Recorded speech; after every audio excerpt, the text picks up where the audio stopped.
Ok, continuando con nuestro tema, vamos a ver que la pierna se compone por varias estructuras. Por ejemplo, los huesos que son la fíbula y la tibia, y un grupo de músculos, fascia, vasos sanguíneos, linfáticos y nervios. Ok, para poder estudiar la pierna tenemos que estudiarla por medio de una división. Esta división se lleva a cabo por medio de fascias, al igual que cuando estudiamos cuello. La fascia lo que va a hacer es dividir nuestra pierna en varios compartimentos. Específicamente lo va a dividir en tres compartimentos. Un compartimento anterior, un posterior y un lateral. Ujú. Ahora vamos a apoyarnos en una lámina. En esta lámina estamos observando lo que es varios cortes transversales de la pierna a diferentes niveles. Me gusta estudiarlo más con el nivel B porque es como más claro, pero es importante conocer cómo está la distribución de los músculos a diferentes niveles. Vamos a empezar con el nivel B. Este nivel B lo que nos está diciendo, vean el corte, ¿ok? Nos dice que nos dice que tenemos varios compartimentos. Tenemos un compartimento anterior, que es el naranja, anterior. También tenemos un compartimento lateral, que es este amarillito que estoy poniendo en este lado, lateral. Y también encontramos un compartimento posterior, que son todos los músculos que no están en el compartimento anterior ni en el lateral. Ok, el compartimento posterior a su vez se subdivide en una división profunda y un grupo o división superficial. Ese seguimos el posterior, ¿verdad? Ok, ahora, el posterior, digo el anterior, se compone por cuatro músculos. A este nivel solamente encontramos tres. O ya que bajemos, digamos, al nivel C, podemos encontrar el otro músculo. Encontramos en el grupo, en el compartimento anterior, el tibial anterior, que es el grupo más anterior de la pierna. Encontramos el extensor del dedo gordo. También encontramos el extensor el extensor largo de los dedos. Asimismo, en el compartimento lateral podemos encontrar al fibular largo y al fibular corto. Estos músculos deben su nombre obviamente al tamaño del músculo y que están en relación directa con la fíbula. Por último hablamos del compartimento posterior, el cual se subdivide, ya dijimos, en dos secciones, una profunda y una superficial. La superficial se compone principalmente por el gastrocnemio con sus dos cabezas, perdón, su cabeza lateral y su cabeza medial, al mismo tiempo que profundos a las caras del gastrocnemio encontramos al sóleo. El gastrocnemio también lo conocemos como el gemelo, o en algunas ocasiones se llega a escuchar como el chamorro.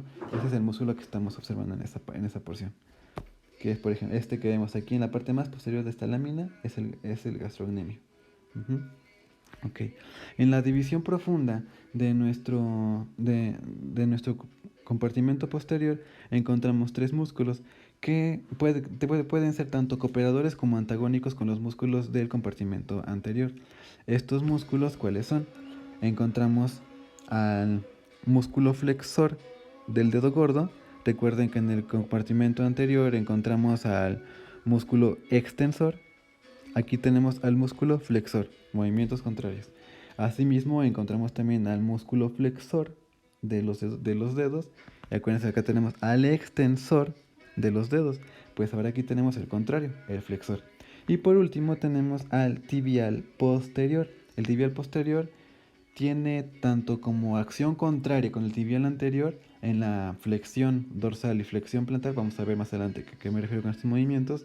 Y también tiene una acción cooperadora en el movimiento de inversión del pie. Vamos a ver también más adelante a qué me refiero con estos términos.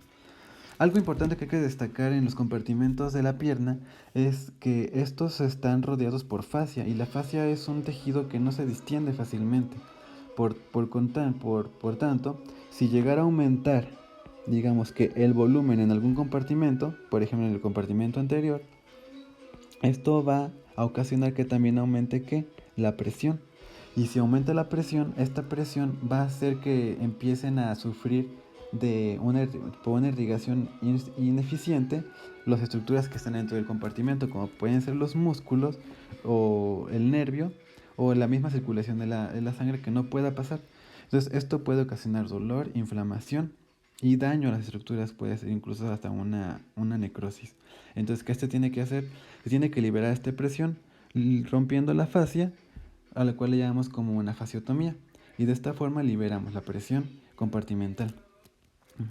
Al mismo tiempo, un compartimento puede ser inflamado por alguna infección compartimental, y esta infección puede desplazarse desde el límite superior hasta el límite inferior del compartimento donde están los músculos, lo cual puede llegar incluso hasta la fosa poplitea y digamos que esparcir la infección hasta la fosa poplitea, ocasionando inflamación de la fosa y también dolor en la misma zona. Bueno, vamos ahora a continuar con lo que son los músculos del compartimento anterior.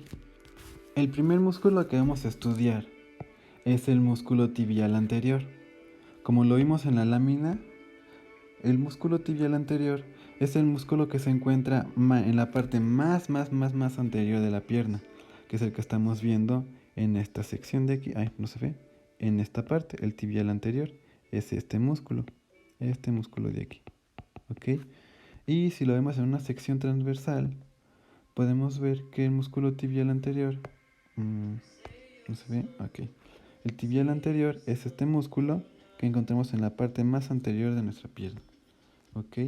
Entonces, este músculo anterior se inserta en el cóndilo lateral de la tibia, hace su recorrido, se inserta la membrana interósea, desciende oblicuamente del lado lateral hasta el lado medial, pasa anterior al malleolo medial, da un recorrido para insertarse en la base del primer metatarsiano, que es nuestro primer metatarsiano.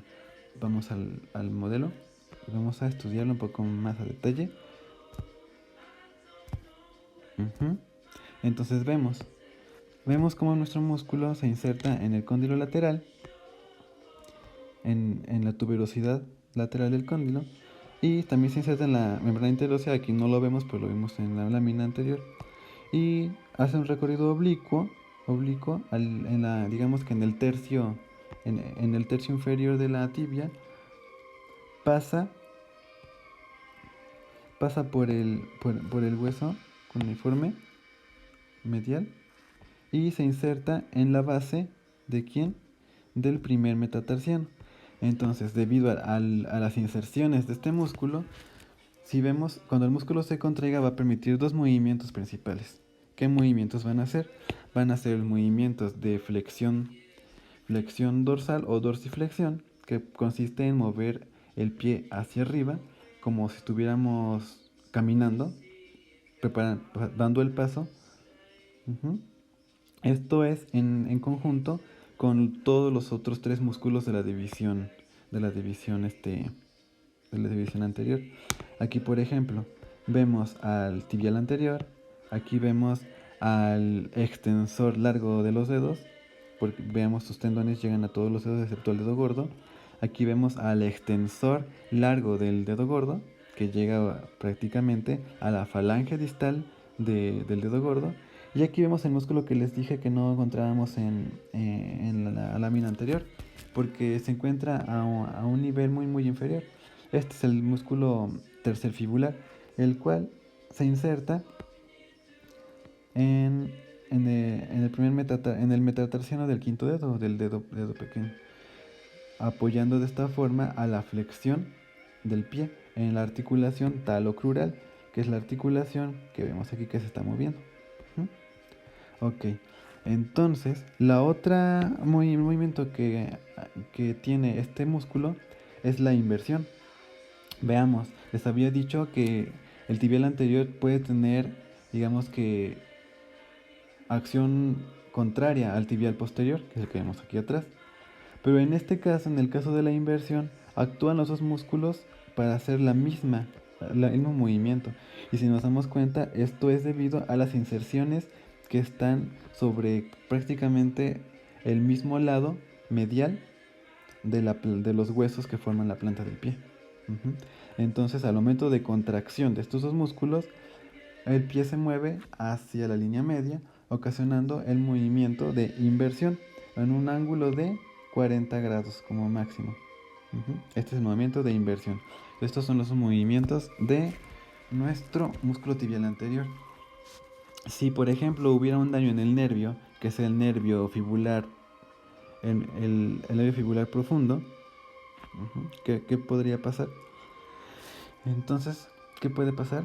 Que no va a haber digamos que la orden del nervio hacia el músculo para que lleve a cabo estas flexiones.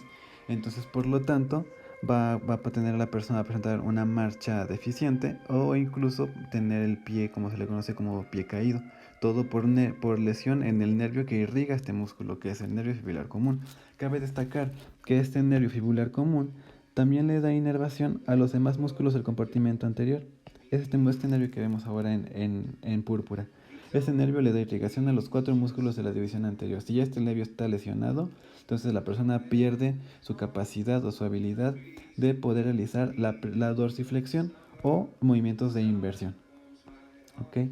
Bueno, este fue el músculo tibial anterior. Bueno, también hay que mencionar que el músculo tibial anterior se encuentra irrigado, se encuentra irrigado por la arteria tibial anterior, que es esta que estamos viendo en este momento. Esta es la arteria tibial anterior, la cual se origina. ¿De dónde se origina esta vena? Esta arteria, se origina como una subdivisión ¿de quién? De la arteria poplitea. La arteria poplitea que pasa en la fosa poplitea, la cual sabemos que es continuación ¿de quién? De la arteria femoral, y que es rama ¿de quién? De la arteria ilíaca externa, la cual al final es una rama ¿de quién? De la arteria ilíaca común, y la cual es rama de la arteria abdominal, de la aorta abdominal, la cual sabemos que sube a la aorta descendente y al final sale desde el arco de la aorta, que viene desde el ventrículo izquierdo del corazón. Pero bueno, nos fuimos muy lejos. Pero bueno, entonces todo el compartimento anterior está irrigado por la arteria tibial anterior. También por una pequeña rama recurrente tibial anterior. Y en el caso de cuando llegamos hasta el pie, forma una red, a la cual se le conoce como red. ¿En dónde está? En relación con el maleolo medial. Entonces se llama red maleolal medial.